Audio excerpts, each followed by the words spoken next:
എല്ലാവർക്കും നമ്മുടെ പുതിയൊരു വീഡിയോയിലേക്ക് സ്വാഗതം. ഞാൻ ജോയ്സി. അപ്പോൾ ഇന്ന് ഞാൻ വന്നിരിക്കുന്നതെന്ന് പറഞ്ഞു കഴിഞ്ഞാൽ മസാലകളൊന്നുമില്ലാത്ത ഒരു ബീഫ് ഫ്രൈ ആയിട്ടാണ്. അപ്പോൾ നമുക്ക് പുറത്തൊക്കെ പഠിക്കുന്ന പിള്ളേർക്ക്, ഹോസ്റ്റലിലൊക്കെ നിൽക്കുന്നവർക്ക് കൊടുത്തു വിടാനൊക്കെ ആയിട്ട് പറ്റിയൊരു ബീഫ് ഫ്രൈ ആണ്. മസാലകളൊന്നുമില്ല, അതുതന്നെയല്ല എത്ര ദിവസം ഇരുന്നാലും ഇത് കേടായി പോവുകയില്ല, നല്ല ടേസ്റ്റുമാണ്. അപ്പം എങ്ങനെയാണ് നമുക്ക് മസാലകളില്ലാത്ത ബീഫ് ഫ്രൈ ഉണ്ടാക്കുന്നതെന്ന് കണ്ടാലോ? അപ്പോൾ നമുക്ക് നേരെ വീഡിയോയിലേക്ക് പോകാം. ഇന്ന് നമുക്ക് ഒരു ബീഫ് ഫ്രൈ ഉണ്ടാക്കാവേ. അതും എൻ്റെ മമ്മിയുടെ സ്പെഷ്യൽ ബീഫ് ഫ്രൈ ആണ് ഉണ്ടാക്കുന്നത്. അതിനകത്ത് നമ്മൾ മസാലകളൊന്നും ചേർക്കാത്ത ഒരു ബീഫ് ഫ്രൈ ആണ് നമ്മൾ ഉണ്ടാക്കാൻ പോകുന്നത്. അപ്പോൾ സിമ്പിളാണ്, എന്നാൽ നമുക്ക് എത്ര ദിവസം വേണമെങ്കിലും നമുക്ക് കേടുകൂടാതിരിക്കുകയും പുറത്തോട്ട് കൊടുത്തു വിടുവാനൊക്കെ പറ്റുകയും ചെയ്യും. പിള്ളേർക്ക്, ഹോസ്റ്റലിൽ നിൽക്കുന്നവർക്ക് കൊടുത്തു വിടാനും പറ്റും, അഴുക്കാവുകയില്ല, നല്ല അടിപൊളി ടേസ്റ്റുമാണ്. അപ്പോൾ ഇത് അതിന് വേണ്ടിയിട്ട് നമ്മൾ വെളിച്ചെണ്ണ ഒഴിച്ചു കൊടുത്തു. ഈ വെളിച്ചെണ്ണ നമ്മൾ തന്നെ ഇവിടെ ആട്ടിയെടുത്ത വെളിച്ചെണ്ണ കേട്ടോ. നല്ല വെളിച്ചെണ്ണ അങ്ങോട്ട് ഒഴിച്ചു കൊടുത്തു. ഇനിയിപ്പോൾ ഇല്ലാത്തൊരു കടയിൽ നിന്നാണെങ്കിലും മേടിച്ചൊഴിച്ചല്ലേ പറ്റുള്ളൂ. ഇതുപോലെ നല്ല ചൂട് കെട്ടിയുള്ള പാൻ വേണം അടുപ്പേ വെക്കാനായിട്ട്. നമ്മുടെ നോൺ സ്റ്റിക്കിനെയൊക്കെ കാര്യം നല്ല പാത്രം, ഇതുപോലത്തെ ഇൻഡാലിയത്തിൻ്റെ ഇങ്ങനെയുള്ള ചട്ടി അടുപ്പേ വെക്കണം. ഇനി നമ്മളിതിനകത്തോട്ട് ചേർത്ത് കൊടുക്കുന്നത്, ഇതിനകത്ത് നമുക്ക് ഒത്തിരി ഇൻഗ്രീഡിയൻസ് ഒന്നുമില്ല. ഇനി നമ്മളിതിനകത്തോട്ട് ചേർത്ത് കൊടുക്കുന്നത്, ഞാൻ ഒരു അരമുറി തേങ്ങ ഒന്ന് കൊത്തി വെച്ചിട്ടുണ്ട്, അത് ആ എണ്ണയ്ക്കകത്തോട്ടൊന്ന് ഇട്ട് കൊടുക്കുക. ആ തേങ്ങാക്കൊത്തും നമ്മളതിനകത്ത് കടുകോ വേറെ അങ്ങനെയുള്ള ഒരു സംഭവങ്ങളും സവോളയോ ഒന്നും നമ്മളതിനകത്ത് ചേർക്കുന്നില്ല. ഇഞ്ചി വെളുത്തുള്ളി ഒന്നും നമ്മൾ ചേർക്കുന്നില്ല കേട്ടോ. പണ്ടൊക്കെയെന്ന് പറയുമ്പോൾ ഞങ്ങൾക്ക് എപ്പോഴും എന്ന് പറഞ്ഞാൽ സ്പെഷ്യലായിട്ട് ഉണ്ടാക്കി തന്നുകൊണ്ടിരുന്നൊരു സംഭവമാണ്. ഏറ്റവും ടേസ്റ്റുള്ള ഒരു ഇതുമായിരുന്നു. ഇപ്പോഴും ഞങ്ങൾ ചെല്ലുമ്പോഴും അല്ലെങ്കിൽ ആങ്ങളെയൊക്കെ വരുമ്പോഴും പറയും, ആ ബീഫ് ഫ്രൈ ഉണ്ടാക്കി തന്നാൽ മതി എന്ന് പറയും. അതുപോലെ ഒന്ന് ഉണ്ടാക്കി തരാൻ പറ്റും. ആ ടേസ്റ്റ് ഇതുവരെ ഞങ്ങൾ വായിന്ന് പോയിട്ടില്ല. ഇനി നമുക്കിതിനകത്തോട്ട് നമ്മുടെ ഈ ചെറിയുള്ളി, ഒരു 10 ചെറിയുള്ളി അരിഞ്ഞ് വെച്ചിട്ടുണ്ട്, അതുകൂടെ ഇതിനകത്തോട്ട് ഇട്ട് കൊടുക്കുവാണ്. ഇച്ചിരി ടേസ്റ്റിന് വേണ്ടിയിട്ടാണ് ഈ ചെറിയുള്ളി ചേർക്കുന്നത്. ഇപ്പോൾ കുറച്ച് ദിവസത്തേക്കൊക്കെ വെച്ചിരിക്കാനാണ് നമ്മൾ കൊടുത്തൊക്കെ പിള്ളേർക്ക് ഹോസ്റ്റലിലേക്കൊക്കെ വിടുവാണെങ്കിൽ ഉള്ളി ചേർക്കേണ്ട, തേങ്ങാക്കൊത്ത് മാത്രം നമ്മൾ ചേർത്താൽ മതി. ഉള്ളി അഴുക്കായി പോകും, വളിച്ചു പോകുന്നൊക്കെയാണ് പറയുന്നത്, അതുകൊണ്ട് അറിയില്ല. അതുകൊണ്ട് ഉള്ളി ചേർക്കേണ്ട. ഞാൻ കൊച്ചിനൊക്കെ അവനൊക്കെ ആണെങ്കിലും ഉണ്ടാക്കി ഇങ്ങനെയായിരുന്നു കൊടുത്തു വിടുന്നത്. കുറേ ഒരു 1-2 ആഴ്ചത്തേക്കൊക്കെ ചോറിൻ്റെ കാര്യമൊക്കെ പറയും, കറിയില്ലെങ്കിൽ ഇങ്ങനെ നടന്നതുപോലെ. അപ്പോൾ ഇത് അങ്ങനെ ഒരു നല്ലപോലെ നമ്മൾ തേങ്ങാക്കൊത്തും നമ്മുടെ കുഞ്ഞുള്ളി നന്നായിട്ടൊന്ന് വഴന്നു വന്നിട്ടുണ്ട്. ഇനി നമുക്കിതിനകത്ത് ചേർത്ത് കൊടുക്കേണ്ട നമ്മുടെ മെയിൻ ഇൻഗ്രീഡിയൻസ് എന്ന് പറയുന്നത് നമ്മുടെ ചതച്ച മുളക് കേട്ടോ. ഞാനിത് ഇവിടെ തന്നെ നമ്മൾ ചതച്ച് വെച്ചിരിക്കുന്നതാണ്. അപ്പോൾ എരിവിന് ആവശ്യത്തിന്, ഇപ്പോൾ എരിവ് കൂടുതൽ വേണ്ടിയവർക്ക് എരിവ് കൂടുതൽ, കുറച്ച് വേണ്ടിയവർക്ക് കുറച്ച്. ഞാനിതൊരു 3 സ്പൂൺ ഇതിനകത്തേക്ക് ഇട്ട് കൊടുക്കുവാണ്.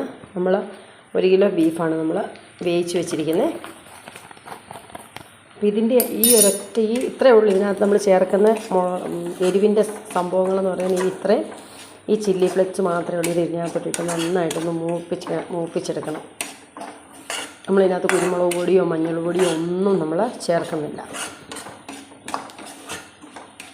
ആൾക്കാരോർക്ക് ഈ ഇറച്ചിക്ക് മസാലയൊക്കെ ചേർക്കാതെ നമുക്ക് കൂട്ടാൻ കൊള്ളാവുന്നു. പക്ഷേ ഇങ്ങനെ ഒന്ന് ഉണ്ടാക്കി നോക്കിക്കുക, എന്നിട്ട് വേണം. അപ്പോൾ നമ്മുടെ ആ ഇറച്ചിയുടെ ഒറിജിനൽ ടേസ്റ്റ് പോവുകയില്ല. മറ്റേന്ന് പറയുമ്പോൾ എപ്പോഴും മസാലയുടെ ടേസ്റ്റല്ലേ നമുക്ക് പിന്നെ നിൽക്കുന്നത്.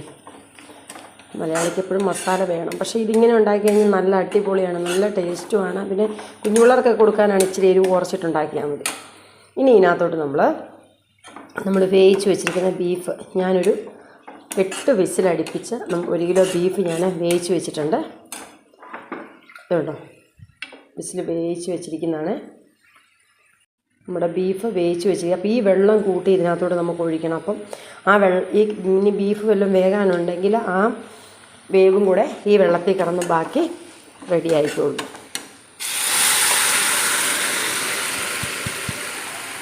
തുള്ളി വെള്ളം ഒഴിക്കാതെ ഞാൻ വെച്ചത്, അത് വെള്ളം ഒഴിച്ച് ഇത്രയായി വന്നിട്ടുണ്ട്. ഇനി ഇതിനകത്ത് കിടന്ന് നന്നായിട്ടൊന്ന് നമുക്ക് ഈ സമയത്ത് ഉപ്പൊക്കെ നോക്കാം. ഞാൻ ഉപ്പിട്ടാണ് ബീഫ് വേവിച്ചത്. ഇച്ചിരി ഉപ്പിൻ്റെ കുറവുള്ള അതും കൂടെ കൂട്ടി ഒന്നിട്ട് കൊടുക്കണം. ഉപ്പും കൂടെ ഇട്ട് കൊടുത്ത് നമുക്ക് കറിവേപ്പില എന്തേലും ഉണ്ടെങ്കിലും നല്ലതാണ്. കറിവേപ്പില കൂടെ ഇട്ട് നന്നായിട്ട് അങ്ങോട്ട് ഇളക്കി ഈ മുളകും നമ്മുടെ ഈ ഉള്ളിയും തേങ്ങായും ഇനി ബീഫ് എന്തെങ്കിലും വേകാൻ ബാക്കിയുണ്ടെങ്കിൽ ഈ വെള്ളം പറ്റുമ്പോഴത്തേക്ക് ഇതിനകത്ത് കിടന്ന് നന്നായിട്ട് വെന്തോളും. ഇനി ഇതിങ്ങനെ ഇത് നല്ലപോലെ ഈ വെള്ളം ഒന്ന് അടച്ച് വെച്ച് നമുക്കൊന്ന് വറ്റിച്ചെടുക്കാം. അപ്പോഴത്തേക്ക് നമ്മുടെ ആ ചതച്ച മുളകിൻ്റെ ടേസ്റ്റും നമ്മുടെ വെളിച്ചെണ്ണയുടെ ഇതും എല്ലാം ഇവിടെ അതിനകത്ത് പിടിച്ചോളും. ഇനിയിപ്പോൾ നമുക്കിതൊന്ന് അടച്ച് വെച്ച് ഈ വെള്ളം ഒന്ന് വറ്റിച്ചിട്ട് കാണിക്കാതെ ഒന്ന് തുറന്ന് നമുക്കൊന്ന് ഇടയ്ക്കിടയ്ക്കൊന്ന് ഇളക്കി കൊടുക്കണം. വെള്ളം പറ്റുന്നതോടും വരെ നമ്മളൊന്ന് മൂടി വെച്ചാൽ മതി. ഇപ്പോൾ തന്നെ ഏകദേശം വെള്ളം പറ്റിയിട്ടുണ്ട്. ഇങ്ങനെ ഇടയ്ക്കിടയ്ക്ക് ഇങ്ങനെ ഇളക്കി കൊടുത്ത് നല്ലപോലെ ചട്ടിക്കകത്തോട്ട് വരട്ടി ഇങ്ങെടുക്കും. ഇതുണ്ട് വെളുത്തൊന്നുമല്ല ഇരിക്കുന്നത്, ആ മുളകിൻ്റെ കളറും ഒക്കെ പിടിച്ചിട്ടുണ്ട്. ഇനി ഇത് നമുക്കിങ്ങനെ തുറന്ന് വെച്ചിട്ട് ഇനി നന്നായിട്ട് നല്ലപോലെ ഡ്രൈ ആക്കി നമുക്കെടുക്കാതെ വീണ്ടും ഇങ്ങനെ നമുക്കൊന്ന് ഇളക്കി ഇതുണ്ട് നല്ല ഡ്രൈ ആവുന്നതോളം വരെ ഇങ്ങനെ ഇളക്കി കൊടുക്കാതെ. അതായത് നല്ല ചൂടുകട്ടിയുള്ള പാത്രത്തിൽ വേണം വെക്കാൻ, അല്ലെങ്കിൽ അത് ഇതായി വരികയല്ല. ഇങ്ങനെ നമുക്ക് ഇളക്കി കൊടുത്ത് ഇനിയിപ്പം നമുക്ക് കൊടുത്ത് വിടാനൊന്നുമല്ല, ഇപ്പോഴൊക്കെ അന്നേരം കൂട്ടാനൊക്കെ ആണെങ്കിൽ ഇങ്ങനെയാണെങ്കിൽ മതി. അല്ലെങ്കിൽ ഇനിയിപ്പോൾ നമ്മൾ കൊടുത്ത് വിടാനൊക്കെ ആണെങ്കിൽ മൊത്തം നന്നായിട്ട് ഡ്രൈ ആയിട്ട് നമ്മൾ എടുക്കണം. ഇത് നമ്മുടെ അങ്ങനെ നല്ല അടിപൊളി ബീഫ് ഫ്രൈ റെഡി ആയിട്ടെടുത്തുണ്ടോ, മസാലകളൊന്നുമില്ലാത്ത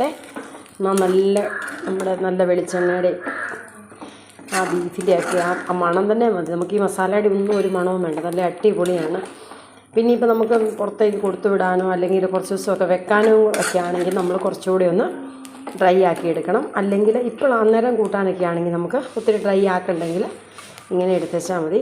നല്ല സൂപ്പറായിട്ടുള്ളതുണ്ട്,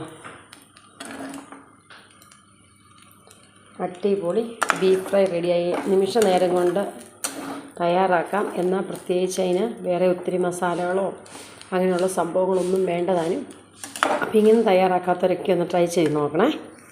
അപ്പോൾ ഇതേ അങ്ങനെ ഞങ്ങളുടെ mummy special beef fry ready ആയിട്ടുണ്ട്. നല്ല സൂപ്പർ ടേസ്റ്റാണ്, അടിപൊളിയാണ്. അപ്പോൾ എല്ലാവരും ഒന്ന് ട്രൈ ചെയ്ത് നോക്കണം, എന്നിട്ട് അഭിപ്രായങ്ങൾ പറയണം. പിന്നെ നമ്മുടെ വീഡിയോയും ചാനലും ഒക്കെ ഇഷ്ടപ്പെടുകയാണെങ്കിൽ ഒന്ന് ലൈക്ക് ചെയ്യാനും ഷെയർ ചെയ്യാനും സപ്പോർട്ട് ചെയ്യാനും മറക്കരുത്. വീണ്ടും നല്ലൊരു വീഡിയോ ആയിട്ട് നമുക്ക് നാളെ കാണാം. അതുവരെ ബൈ, താങ്ക് യു.